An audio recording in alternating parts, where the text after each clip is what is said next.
welcome to episode 7 of the Artechoke Not a Show. This is take 3, so we're off to a phenomenal start. This is starting great. We're going to do the same joke we've done 3 times now. Yeah, we're not sure what number episode it is, so maybe you should send us an email. We should count. It's 7. It's such a knee slapper. Okay, so we had a little bit of a delay in between this episode and the last episode. Because we did a live stream of the Eddie Bravo Invitational. It was pretty last minute, but Buddha Videos was cool enough to give us permission to do it's like a fight companion podcast to it, which was Nick's idea. So it was pretty neat. How was it doing live commentary for a grappling event? Because it was the first time I'd ever done that. Yeah, same here. I think it was a fun time. It was really cool to have people hang out in the chat and everything. I wouldn't say as much we did commentary as we just bullcrapped, but it was enjoyable. It was weird for me. It was long. It was very long. There's definitely some... I was so tired. But by the end of it, it's like, he has half guard. I had some long days before that, too. And a long day that day. And I just was like... You were prepping for a big show, right? Yeah. So tell us about the show that you were prepping for. It's just a small get-together of motorcycles, vintage motorcycles. So we've been doing business sponsors for the last, 4 episodes. Meanwhile, Mike has a business and we just never talked about it. 'Cause that's what kind of people we are. So tell us about what you do. I have a small custom paint shop. I custom paint motorcycles, cars, walls, canvas, basically anything. People. Airbrush. Yeah, I have airbrush people. And I tattoo also. I basically just do art. Whatever art it may need to be done, I'll figure a way out to do it. So you talk about it being small. Tell us how long you're booked for. Just a couple months. Just a couple months. You were into 2016 last time. Yeah, it's probably March or April. Yeah, so something like 6 that. months roughly. Yeah. Yeah, it's more than a couple months.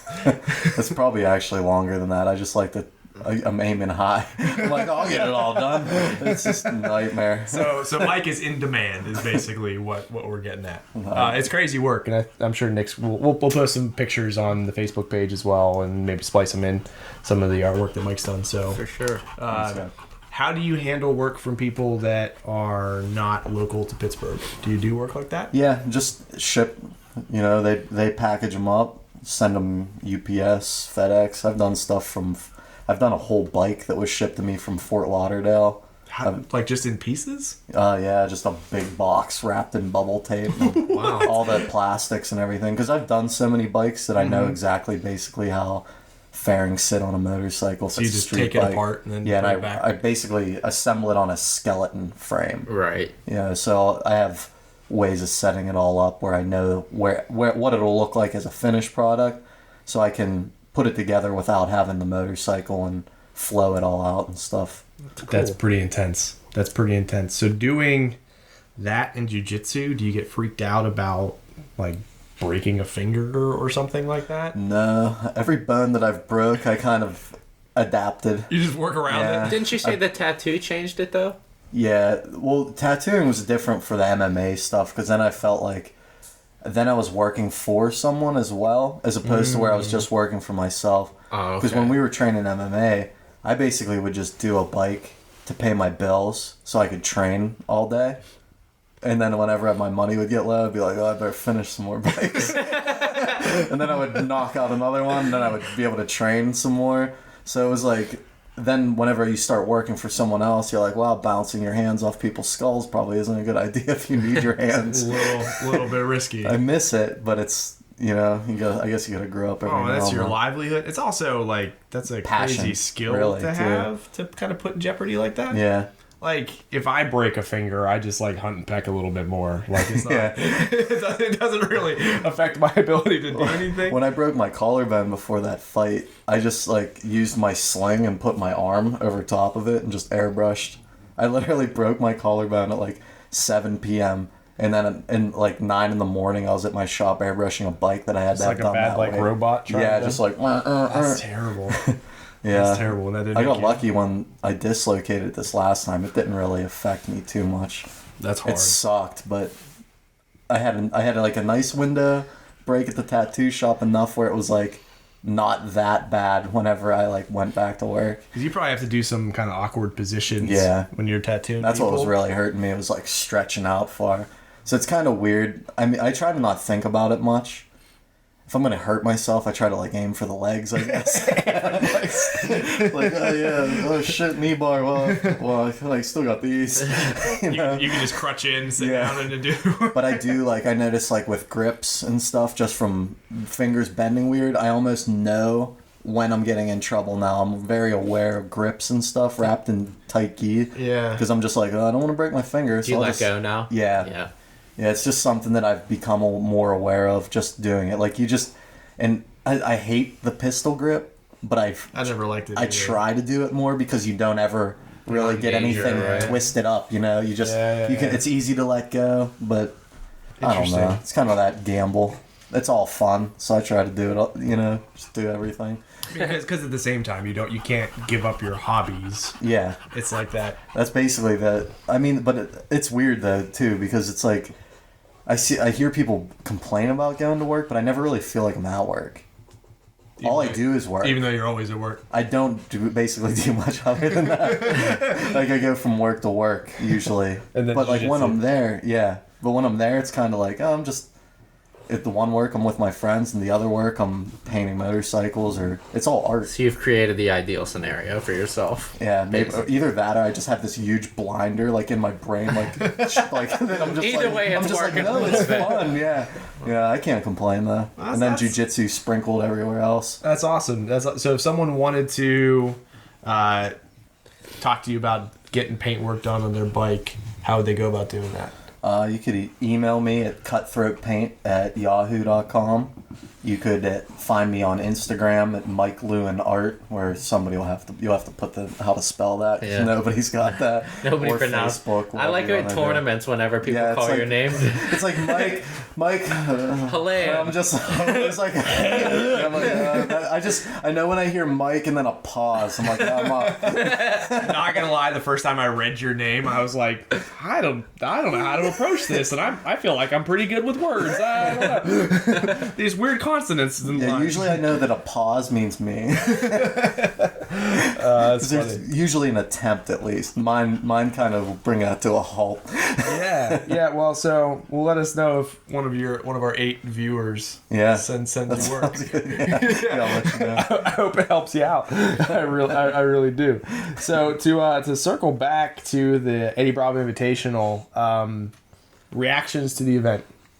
I thought it was a good event. It was exciting. It was a little bit different though. I was kind of bummed out with some of the matches. I feel like a lot of people played to the roles this time and tried to drag it into overtime, and that kind of bummed me out. Not that that's anyone's fault because that was their You game play by plan. the That was rules, their right? game plan, right? You're gonna take advantage where you think you can. So I don't think that it's the most perfect format yet because there are loopholes in it like we've seen a little bit, but I do think it is one of the best ones we have for entertainment so far, and I still love it. I feel like there was only one person in particular who really wrote it out like that. Though. Most of them were. You can't give it lump everybody into that because a lot of the people were really. Oh, going it was for the exciting kill. for sure. Yeah. Yeah. Well, but as soon as it hit overtime, though, it seemed like almost everyone was like, "Okay, I'm just gonna rack up as much I'm gonna get that body ride time as triangle, possible." right? Yeah, body triangle from the back, Body triangles for and rack up some minutes here. So how could we fix that? Say if that is the issue, do you make them switch positions each time from the back? So the first round everybody starts with the body triangle, the second time everybody starts a spider web? Yeah, I feel like not letting them choose the position, right?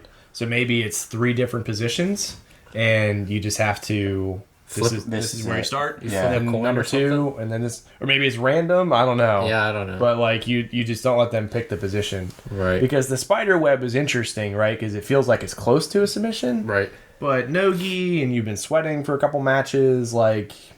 Strange, right? It's like one big explosion and that arm's loose and then suddenly you're done. But that body triangle from the back, which you don't see a whole lot of in competition jiu-jitsu in general anymore. But for that rule set, it makes a lot of sense. Absolutely. It's almost like But you hate to even take anything out of it, like no body triangles. And then you'd be like, well, that's what I do. Yeah, well, and, I'm not saying like no body triangle. But it's like something that you could kind of say so there isn't that stalling too. Right.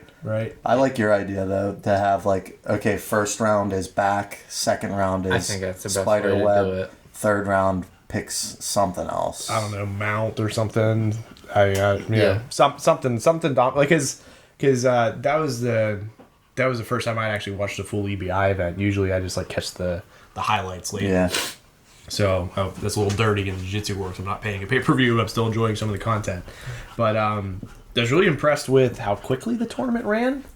The guys were on deck as the match, and then right away it was pumping. So it was a long event, but there was no. They do it really good with the kids matches and the fillers. That they was keep cool it too. going. Those they are give some of the most everybody exciting matches. matches. Oh, is it not cool? That's why, like, it's a shame, like, to say that, like, some. This is right. I'm done. I'm not as good as this 15-year-old girl out here. It's no offense to like anybody, but like the black belts are so good that sometimes they're not the most exciting matches. You throw like a purple belt out there, two purple belts trying to kill each other. It's insane. They try different things. It's exciting stuff, and it's sad to say that, but like sometimes they're a lot more exciting. But the variety makes it keeps it pumping, right? Right. And there was never a delay between the matches. There was never like some weird filler countdown video. This like Morris did that. They would show you the same countdown video you saw on YouTube. Yeah, there's a lot of downtime in Morris. And it's like, I just don't need to do that. Yeah. And they were just doing super fights. right. So it's not like The whole tournament play. yeah, and to see it, I love that just though. click Like through. the tournament, I like that so much better than super fights. It's cool. The super fights are cool. I understand how they show you the backstory, but like the EBI, it's basically like you're getting a backstory as it happens. It's a self-contained It's its own story, yeah. right? Yeah. Absolutely. And we said too, like the only good thing about going back to the how to pick the positions for overtime is paying attention to if somebody maybe has burned their arms out, or then you go to the spider web. So there's like weird strategy even to that point. Yeah. It seems everybody in that match just like, no, I was going to rack up points. Yeah. Your dog is after this hairbrush. All right. Well, so I was super impressed with EBI. I mean, I think it's just going to improve because it seems like Eddie's really he knows what he's doing. that. Yeah. You know what I mean? Yeah. It's working. You know what I mean? think it's the most fun to watch for sure. No Yeah. doubt. Yeah, it's pretty awesome. That's for sure. Moving along. Mike brought his dog. So you see Ripley hanging out down here. Trucking right along here. So Q5 sent me their T888 Ultra Joint supplement. So full disclosure, they sent us some product. They sent me some product. Nice. And they also sponsored Dojo Storm. So Cool. there is a relationship here, which I'm actually kind of liking. So my joints are really bad. My knees are terrible. So I feel like I'm getting some relief from it. But it also made me think, where do you guys stand on supplements? Do you take anything? Do you use anything? So for me, back when I just started jiu-jitsu, I know it doesn't look like it, but I lifted a lot then. And I was doing that actually a lot more. So back then I had everything all the time. When you say everything, what do you mean? I mean, I would be doing protein. I would take HGH? HGH. No, seriously. But no, like, and if I was trying to like lean out, I would take, a fat burner and stuff like that. You were taking fat burners? Yeah, back then. Really? Yeah, really. But That's crazy. It's real. Yeah, you're a legit gym rat. But ever since I got into jiu-jitsu, I really stopped, and a lot of it has just come down to me like I trained so much that like I stopped putting such an emphasis on all of that, which is probably bad, and I need to get back into it, you know what I mean? So I'm looking to get back into supplements and paying a little bit more attention to everything like that. Mm-hmm. So I do not do it as of right now, but I need to get back to the game. I kind of feel the same way. Like when we were training more like MMA based stuff, I felt like I did more like pre-workout, cleaner protein, and then like I don't know. The goal's a little more clear, right? Yeah, for sure. You want to be in the most, leanest, like, killing machine mode that you possibly can. You just have a fight coming up. Yeah, something mentally. You just, like, it's easier mentally, I feel like, if you're preparing, and in even just training, even if we weren't getting ready for fights, I always ate cleaner when we were training that. I think it's just like the mentality of the people around you, because if you weren't somebody, your one of your friends that you were bleeding on that day was getting ready for a fight. Mm-hmm. So you're always around that mentality of like, somebody's cutting weight, somebody's miserable, so it's like a little bit easier to stay with it, where, the jiu-jitsu, it just seems like people are a little bit more like lackadaisical. For me, it's just like, if I'm not lifting weights, like, I'm not 100% focused on all of that stuff. Yeah. Like, once I start lifting, which I've started again, I'm trying to do 3 days a week on top of everything else. But I feel like if I can do that, that's when I'll actually pay attention to my nutrition and supplements and everything like that. Like, if I'm not lifting, though, I get kind of lazy with it. I'm not going to lie to anyone. It's hard to do it year-round unless, you know what I mean? Yeah, I mean, for me, as soon as I stopped competing, it was really tough to pay attention to my diet. It's way easier to not. Oh yeah, you know right? What I mean? So that's what the hardest part is. So now, Karis is my wife. We've been both trying to like pay more attention. So, like, we meal prep through the week, and that usually goes okay. Sometimes we're just like, we need Chipotle, and so we go like pig out. But like, for some reason, when I work out, like, if I have a really like hard jiu-jitsu training, I just want to eat the nastiest, unhealthiest, greasy food I can get my hands on. Oh yeah. So you're on the Gary Tonin diet. I'm the opposite way. I guess. Oh like, whenever I'm training hard or something, I like just instantly get back into like eating cleaner. I go to Taco Bell. I'm like, give me the whole. I mean, you burn so many calories rolling though, right? Like, if you're rolling hard and everything, like. Yeah, I mean, I feel better. I mean, it's so like, as soon as we started meal prepping, like, I rolled better. I recovered better. I mean, it's so obvious to do, and I still do some pre-workout, because like I'll work all day, and it's like I just need something to get me going. And doing like a Red Bull, I like don't sleep at night, so I can do a little bit of pre-workout, and I'm okay, get that buzz going. But see, I've never felt the need for like crazy amounts of that, except for like if I'm going to lift weights, like because I dislike that so much that like I need something to make me go do it. Yeah, I mean, I just got to the point where like I'd be stepping onto the mat, I'd just be like, I'm ready to go to sleep. Just like tired. And just like it's not gonna be a good training session. if we're doing like crunches and I'm like, oh, this is kind of comfortable. Yeah, yeah, right. Sit down and take a nap. Yeah, so I mean. Yeah, nutrition. It's pretty. I was just curious. It's important, what you guys do. For sure. Yeah, you feel better. Everything is better. It's a pain. I wish there was a healthy fast food place. And it's funnier now how it's so much more expensive to eat healthy. Oh yeah, right. You know. Yeah, yeah. I just wish like when I've worked all day and I train and I get out of there and it's 9:30. I wish there was some place I could just swing by, get something not terrible for me, and go home and be done. It's crazy to think nobody's done that yet, right? Well, it's like, oh, I can get a salad. Like, Jesus Christ, I cannot eat so many. I cannot eat so many salads. It's just not possible. Need beach body coaches. There you go. There you go. You want to start that? Yeah, you can be the beach body coach. Yeah, let's do it. All right, so. Before we get into our next story here, I want to take a shout out to our sponsors. Jiu-Jitsu Magazine's been a big supporter of the podcast. So if you're not a subscriber to Jiu-Jitsu Magazine, pick it up. They have a lot of great articles, interviews with fighters, technique, event coverage. It's a really awesome magazine, and they're doing a lot of cool stuff for the sport. Very supportive of a lot of people into the sport. So if you're not a subscriber, check it out. It's also at most newsstands, so if you got any major bookstore, you can probably find an issue. I also write for them, so I don't know if that motivates you or deters you. That's up to you. We also want to thank Inverted Gear. Inverted Gear sponsors Nick. He's hanging out in is that the Riley Bodycomb shirt? Yeah, this is the Riley Bodycomb walkout shirt for the Polaris Pro. We got a lot of cool stuff on there. I'll show you the back a little bit. I don't know if that's coming through. Stand up and spin. Do a little spin. Sure, do a little spin. Do I do it in good model? You're going too fast. Too fast? You need a slow. Was that all right? Yeah, you got that. And I like how it chopped off your head like you're doing some weird like chat roulette presentation. Oh no. But that's all right. Because that's all we're about here is quality. But seriously, you should check out Inverted Gear. Pick out some stuff. The gis are great. The rash guards are great. And you should get the walkout shirt because you gotta look good when you watch Polaris. Yeah, and Vertigear's been very supportive of Artechoke. They supported us for Dojo Storm. Nelson and Hillary were in town for. Stop. They were in town for they were on their way to a groundswell camp. They stopped into Pittsburgh and hung out a little bit, so they're very cool. Then also check out Cutthroat Paint. Yeah, sure. Yeah, now a sponsor of the show. Whether they like it or not. As of now.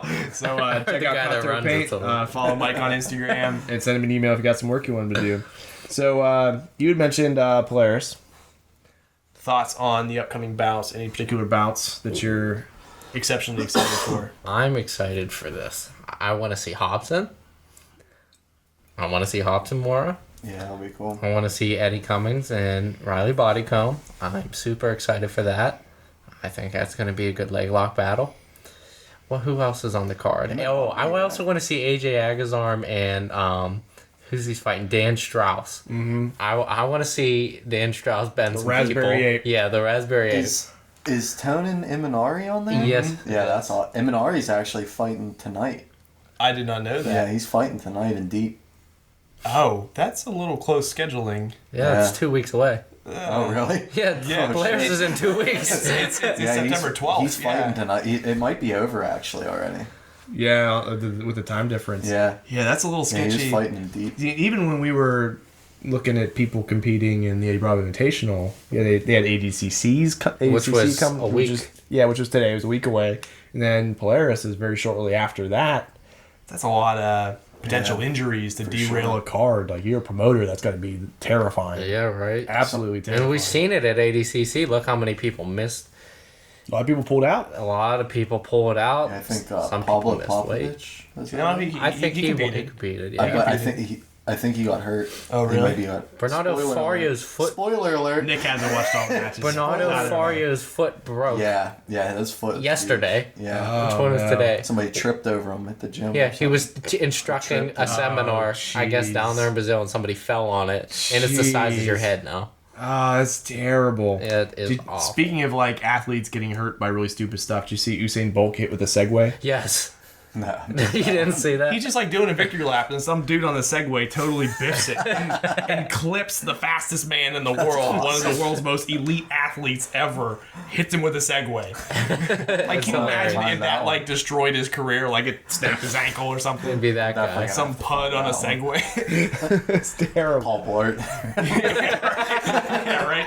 Yeah, the Hobson Mora fight's interesting because Barry Yoshida has been competing a lot That's lately. right. I forgot. He just got his knee tweaked, didn't he? Well, he was at Eddie Bravo Invitational, the EBI, so it's like, yeah, it looked a little rough. Right. But Hobson hasn't seemed to have been taking that approach, where it seemed like Yoshida was like, I'm going to just get into some matches. He's done a couple other tournaments as well.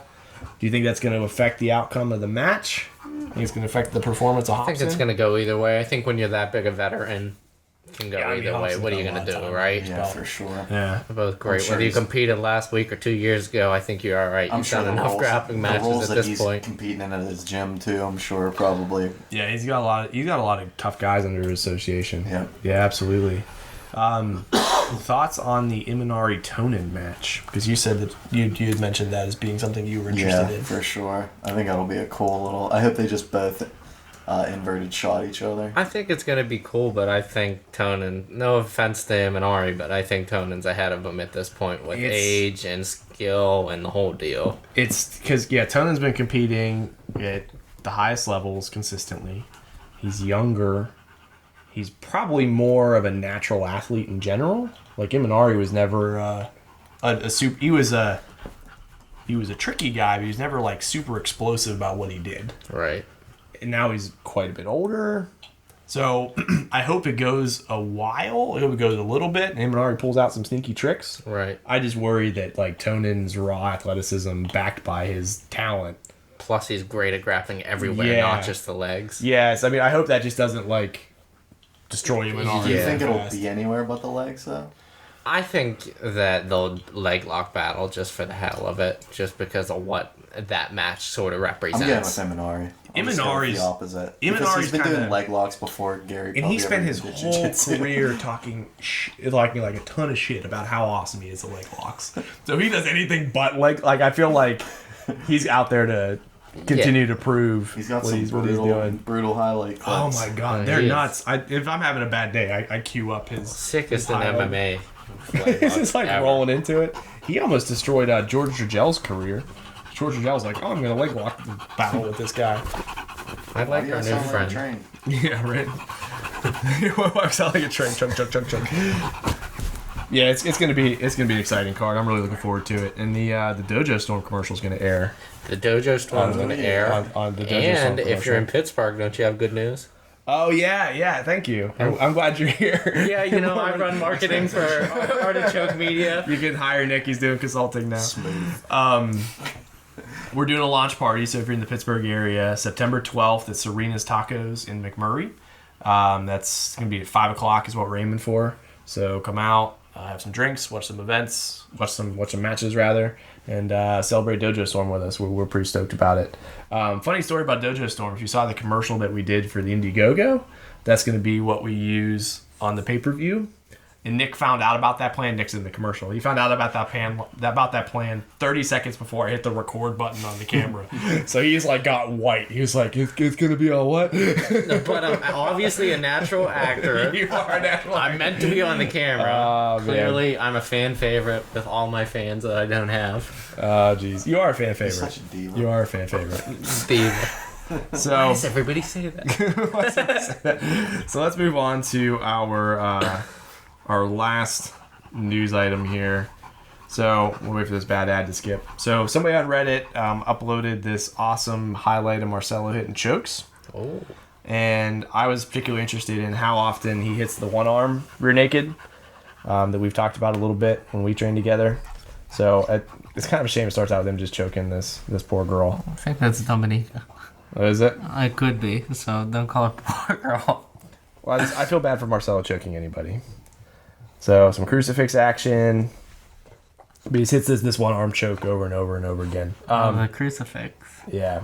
Have you been in any of the classes that did the one arm rear naked choke stuff? I don't think so. So I picked it up from Jeff Rockwell, who's a huge Marcelo fan. He's out at State College, not too far from us. And it's also interesting. He does a lot of these chokes without having any hooks. As soon as they expose their neck, he just grabs it and finishes it. So the way the one arm rear naked works is you get across, get the shoulder grip, and instead of trying to pummel in to get the second arm, you just keep the shoulder grip and pull your elbow back so the forearm comes across the throat. And as long as you're tight, like your hands near your head's near your hand, you get plenty of finishing pressure on it that is done. And it's super efficient. It's like to the point that I don't bother doing a full rear naked choke on anybody because they control the other arm. They're like, "Oh, I'm fine." Like, "No, you're not," and just like crank on it. And it's been pretty effective for me. Have you played with it at all, Nick? Oh, I love attacking with that, especially if we're in the crucifix. It's so much easier to just get the one arm, in my opinion, than, the angle's better for that. The angle's easier. And that's where I get it a lot from, but also if I'm on the back, I love just trying to get the shoulder, and then, I'll clamp with my chin and just use one arm, because it's that motion when you open up from being on the shoulder to here that you may lose You lose it, that right? gap because everybody's just like peeling. Plus, they're all grabbing on your forearm, whereas if you're already attached, it's kind of hard to drop that. You know what I mean? It's whenever you're here and you go to make that switch and pull away that your forearm can start to drop. Right. That you're going to lose. In this particular highlight, he does it a lot where he's got a one-on-one with the other arm while he's fighting the choke. That makes a lot he's of killing the other tool. So it's interesting because you have a couple chokes that you really, really like, but they're all involved with kind of doing something like this. Do you have any variations where you kind of one arm in it? I do that. The one that he finished there, that lean back with the one-armed rear naked. Oh yeah. I've done some competition with just one arm too. I don't know. I guess I don't know. I'm such an I'm more opportunistic. Yeah. If I got one arm or two arms, I don't really care as long as I'm choking somebody. That's more what You got the best. Do you do a lot of rear nakeds? Nah, I don't really even look. I don't know if much. I've ever seen you on somebody's back, because usually you're just like chasing the darce. Yeah. Like it doesn't seem like it's a position that your game funnels you to. No, not too much. When I go there, I don't even play two hooks. I play like grapevine, lockdown on one leg, and do a little bit more like twister type stuff. Truck. Hey, what's up, Ripley? Yeah, and I also, it seems like I had it in my head. Your dog started barking at me. Yeah, I don't know. I just never really look for the back too much. Even You're just I like, do. Please underhook me. Please underhook me. Yeah, yeah. Just rear naked Take never it. was one It's of right my there. favorites. I don't even do nogi most of the time. I think it was just maybe MMA gloves. What are you too. even submitting people with now? That and guillotines. Yeah. I don't know. What do you? I don't even know. You always submit me, but I don't even know what you do to me. I don't even like anymore. I don't even have one thing that I look for. I just like to any submission other than arm bars. Mm-hmm. Arm bars are just never Calf slicers. Calf slicers. We gotta love them calf slicers. Well, the rear naked's odd because as soon as somebody knows what it is, they can just like if they have decent grips, they just stall out with it like really hard. It ends up being a long battle to. I think that's kind of why, because I feel comfortable with somebody rear nakeding me a lot. Maybe that's why I don't do it so much, because I just kind of will not as scared to hang out in those positions as much as some other places. Yeah. No, that makes sense. It's if you're aware enough, you should know. You know what I mean? You just have Ryan Hall's complete attention to it. Don't show me that. I'm sorry. I just saw a face I recognized. Sorry. I really like Ryan. That's fine. He does good instructionals. Yeah. Here's somebody you really like. Check this out. I'm just a huge Marcelo fanatic. Yeah, it's a tough choke. In the gi, it's even worse. Grabbing sleeves and stuff. Yeah. I mean, I get the one arm a lot because I can just find that quick little, especially since we did the crucifix stuff so much now. For sure. Yeah, but cool. So if you have opinions on how you use rear naked or the one arm rear naked, please let us know. We're gonna wind down this episode now. So as always, a big goal of this podcast is to drive sponsorship interest in Nick. So if you're interested in sponsoring Nick, Inverted Gear's already sponsoring him. So if you want to sponsor Nick for anything, he's clearly a great billboard for your brand. Come on, finish it out. Spin for us. All right. As you One read more this off, twirl. come One on, more we'll twirl. spin. Well, as we talk it off. All right, and then be sure to follow Artechoke Media on Facebook. Follow me on Twitter at Marshal D Carper. What are you on Instagram? _ Nick Schafer. _ Nick Schafer. And you're on Instagram as well. Yes. At Mike Hluhan Art. Mike Hluhan Art. We'll spell it or something for you guys. Silent H's. Mike Hluhan Art. All right. So thanks for watching and see you guys next time.